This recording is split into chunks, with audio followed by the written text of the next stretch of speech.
भारतको गोवामा हुन लागेको साफ महिला च्याम्पियनसिप 2026को 8औं संस्करणमा नेपालको सहभागिता सङ्कटमा परेको छ।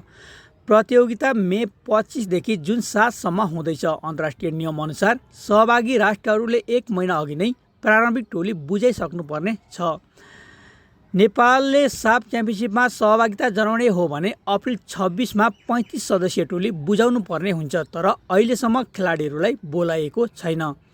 एन्फा अहिले राष्ट्रिय खेलकुद परिषद राखेपको 3 महिने निलम्बनमा छ। यही कारण नेपालको सहभागिता सङ्कटमा परेको हो।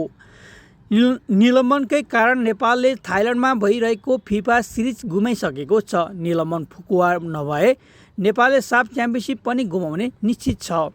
साफ महिला च्याम्पियनसिपमा नेपालले 6 पटक उपविजेता बनेको छ। पछिल्लो पटक नेपालले बङ्गलादेशसँग 2-1 ले नमिठो हार बेहोर्दा उपाधि उचाल्न चुकेको थियो।